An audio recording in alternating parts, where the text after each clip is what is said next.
also to our other sponsors. And the reason I want to dwell on this a little bit is for the first 2 years, Purple was kind of shouldering the load of sponsorship, paying for everything for the summit and doing the organization and so on.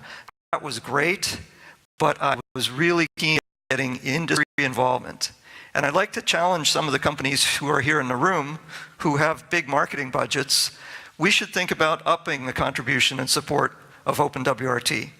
And next year, we should plan on having 2 summits. I would recommend we have a summit in Asia in the late spring, and then do another European summit, or maybe even move it to America for the next one. But anyway, I would challenge everybody to step up, contribute more to the OpenWrt organizational support, and let's all work together to build this open source community, which is so fantastic already. Oh, thank you, thank you. One last point, I would really like to thank Shelley. Way to go, Shelley, for organizing this. She takes no credit, but she's been doing all the behind-the-scenes organization of the entire event. So thank you, Shelley. All right, what is Purple? For those of you who don't know, we're an open source nonprofit. We're not selling anything to anybody. Our goal is to support open source initiatives that build interoperability and security for the IoT. It turns out that our starting focus was on CPE equipment and home gateways, because we thought that was the hot spot for security and interoperability, and that those devices would become the IoT hubs of the future. So we picked a pretty narrow focus, and then we've expanded from there. And that's how we got interested in OpenWrt and supporting it, because we felt it was, along with the LEDA community, the platform of choice for this application. Growing super rapidly all of a sudden. So in the last few months, suddenly there's tremendous momentum that I want to tell you a little more about.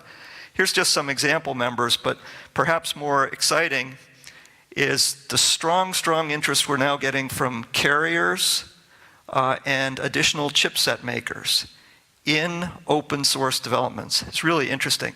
Vodafone joined last August, and their whole goal was to try to streamline development of CPE equipment for speedier deployment and also for new services. Now today we announced that FUN has joined. So they're, if you don't know them, I'm sure most of you do, they're the leading carrier Wi-Fi provider in the world, also a big zealot for OpenWrt. So that's news. But what's also cool is there's about a dozen unannounced new members.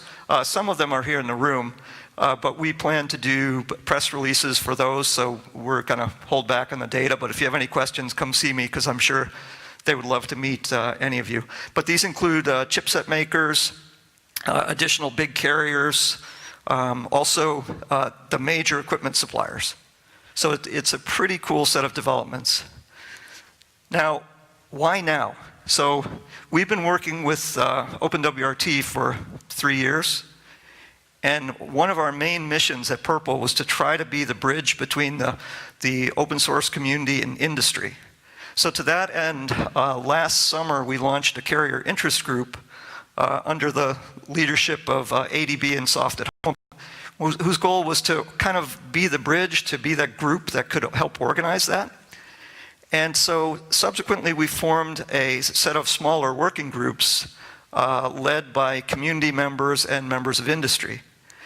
And that has really been exciting. And what's really happening is it's leading to sort of a standardization effort around OpenWrt as a platform for which industry can leverage. And another really cool development that I have to say was community-driven more than Purple-driven is we've managed to start an engagement with the other side, the RDK folks and people from that industry group. And we're looking for places where we can leverage the two together for mutual benefit. So it's pretty exciting. There's a lot of activity around that. There's actually breakout sessions tomorrow from the low-level API working group that may be of interest to you. So what's happening is the carriers all would like to, one, leverage open source for time to market, ease of development, actually better quality, better security, and so on. But they also want to offer new services. And so in order to develop those new services, they need to have a set of APIs at multiple levels. And the idea is that if we can all work together as an industry, it'll actually be the tide that lifts all boats.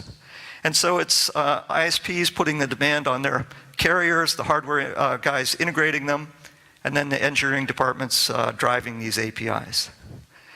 And so we're talking about 3 different sets of APIs that we're working on. So multi-chipset APIs, so for commonality across the chipsets. Walter Clotons of Soft at Home is actually one of the leaders of that effort. So is Pedro Santos, is Pedro here yet? Of Vodafone. And Felix Fetkow, who all of you know, I'm sure, is part of that effort as well. Then the idea of multi-vendor or going across kind of architectures. So this is the work we have ongoing with, or should I say starting with the RDK side of the community. And then the idea of multi-service APIs to provide those service layers for the future. So I won't take any more of your time. I would just say that if you're not already participating in our working groups, I would really like to have you. And it's more than just the OpenWrt related activity or the carrier interest group. We also have a very vibrant security working group. And for instance, the Sentinel work would have fit beautifully into that working group. So I'm going to go talk to them after this, this meeting. So anyway, thank you very much. If you'd like more information, look at prpl.works. And I'll be around all day. I'm sure I'm the only one wearing a purple shirt, so you know how to find me. Thank you.